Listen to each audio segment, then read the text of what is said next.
Comment décrire ma jeunesse, c'est ce qui m'a le plus marqué. Naturellement, les navigations qu'on pouvait faire en famille dans l'archipel de Glénan. On partait le vendredi soir, juste après l'école. Mon père nous attendait au ponton, on enlevait les chaussures, on laissait les cartables dans le fond du coffre. Et là, on partait naviguer pendant 2 jours. C'est vrai qu'à l'époque, dans l'archipel, il n'y avait quand même pas grand monde. C'était l'apprentissage justement de la nature, de tout ce qui était autour de nous, de météo parfois qui était inattendue. Une belle école de l'apprentissage et de la liberté. Est-ce qu'il y a eu un déclic qui a vraiment façonné ma route? Je ne suis pas sûre. Il y a évidemment un atavisme familial, que ce soit du côté de ma grand-mère qui nous a vraiment inculqué cette appartenance à notre territoire, à notre pays, à la Bretagne. Et puis il y a eu cette passion peut-être que mon père nous a inculquée et il nous a laissé vraiment nous exprimer, mon frère et mes sœurs et moi-même. C'est peut-être ça qui m'a donné l'envie d'être curieuse. Peut-être ces navigations au Glénan aussi m'ont apporté l'envie d'aller voir qu'est-ce qu'il y a plus loin. Anne, c'est un peu comme Anita Conti, un peu la dame de la mer. Anne, c'est l'exploit, c'est cette volonté des éléments marins. Elle ne peut pas vivre sans la mer. Elle a besoin toujours d'expérimenter, d'aller sur des aventures que personne n'oserait faire, hein, faire des traversées comme elle l'a fait. Et il faut s'appeler Anne Kéméré pour le faire. Anne, c'est quelqu'un de marquant. La première fois que je l'ai rencontrée, je me suis dit, oh putain, la gonzesse, là, elle a la patate. C'est sa détermination, sa bonne humeur. Chaque fois que je la vois, elle a la banane et elle se démonte pas. Il y a un truc qui marche moyen pour des raisons extérieures, souvent. Hein. Et elle arrive toujours à rebondir, à repartir sur autre chose. C'est quelqu'un de très indépendant et qui trouve sa voie là-dedans, une aventurière. Franck Ducollier, c'est quelqu'un en qui je pense qu'on peut avoir entièrement confiance. Dégassé des deux, un doare d'Avesa, Gis Maoes et Braïs, libre, Emrin Pendaben, Adrestol, Mechet Oberiant, Agara Undrabenag, Ebarbotret, nous de skeizom, Kaoud, Goas, pe Ivid Lareddei, Apezedes d'Ober. C'est-tu un Nawen, Ividon, un Nawen, Ividor Bern Mechet et Braïs? Moi, c'est simplement ma vie, en fait. Peut-être la curiosité des ailleurs, parce que j'étais ancrée sur mon territoire. J'ai souvent eu l'image de gens qui partaient naviguer, un peu en fuite, un peu à la dérive, parce que justement, ils n'étaient bien nulle part.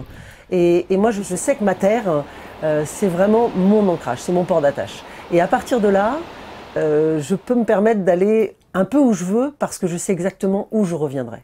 On ne peut pas tricher avec les éléments. Lorsqu'on se retrouve en mer, seul, le fait de perdre le contrôle, parce qu'on ne contrôle pas la météo, on ne contrôle pas une dépression, ça nous ramène à ce qu'on est, c'est-à-dire pas grand-chose au final, mais aussi à quelque chose d'important, c'est qu'on peut aller au-delà de ces peurs, on peut aller au-delà de cette société qui parfois nous sclérose. Parce que je quitte le ponton et j'ai vraiment l'impression d'enlever une espèce de combinaison qui me gêne aux coutures parce que trop étroite, et d'un seul coup, je suis moi. Et ça, c'est vraiment le plus beau cadeau peut-être que mes aventures m'aient apporté. Parce que la Bretagne a besoin aussi d'aller voir à l'extérieur ce qui se passe. Et dans les mers glaciaires, dans les endroits où on n'y va pas trop souvent, hein, nous les Bretons, elle y a été. Elle était émerveillée par ces petits êtres vivants qu'on appelle le plancton, qu'on vit sous la calotte glaciaire. Et c'est ça qu'elle nous apporte aussi, que pour les Bretons, nous, l'invisible, c'est essentiel. Protéger le plancton, c'est protéger les ressources marines de demain. Anne a apporté à la Bretagne cette connaissance du monde. C'est cette connaissance qu'en fait, on a un océan et on doit tous le partager et tous être sensibles à sa fragilité. Mais obesouezet Olen, celui qui parle juste, à Rodium Efurnies, da Naoud Ive et Doire d'Avel et d'Arbed, à la Caronom da Gompren et Pessant Bed et Maum au Veva.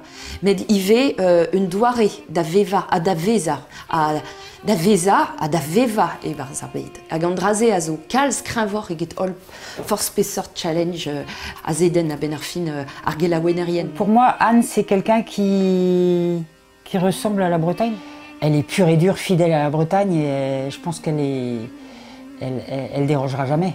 Je n'ai pas la recette exacte pour pérenniser une langue et une culture, mais une langue, si elle continue à être parlée de façon naturelle, je dirais, c'est la meilleure façon de la faire vivre. Ici, par exemple, une partie de l'équipage qui parle breton parce qu'ils l'ont toujours parlé, que leurs parents le parlent, que leurs grands-parents leur parlaient.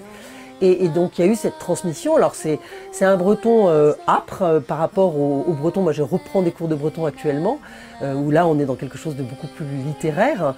Donc ça fait un peu rire les gars d'ici parce que justement on voit bien que les accents ne sont pas les mêmes, les expressions ne sont pas les mêmes non plus. Mais c'est ça que je trouve intéressant. J'ai décidé de reprendre des cours de breton parce que je me suis rendu compte que finalement mon père n'a parlé que breton jusqu'à ses 8 ans. Ma grand-mère le parlait évidemment couramment. Et nous, on a l'impression d'avoir été un peu les laissés pour compte. Moi, ça me frustre vraiment terriblement parce que je sens ce manque, cette espèce de puzzle d'une identité que j'ai besoin de compléter aujourd'hui pour être entièrement et pleinement qui je suis en tant que Bretonne, tout simplement.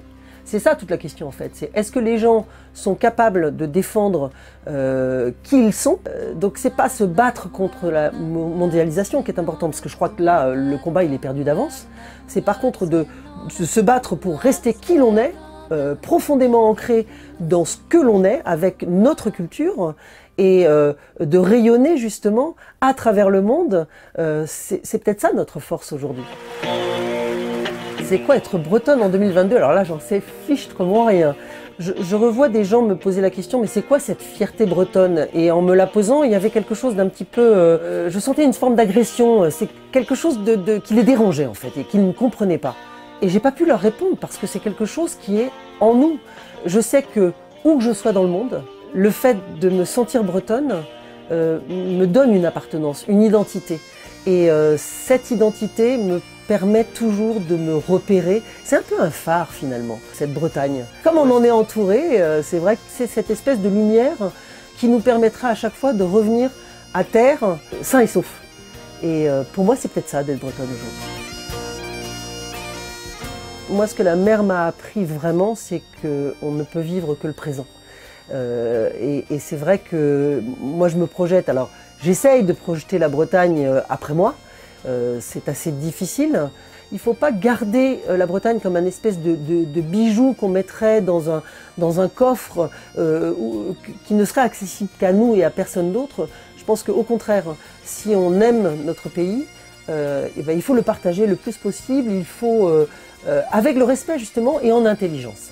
Ma chère Anne Kéméré, qui va recevoir le collier de l'Hermine, j'ai pas la sensation d'avoir œuvré ou d'avoir fait quelque chose réellement pour ma Bretagne. Ça va lui aller comme un gant.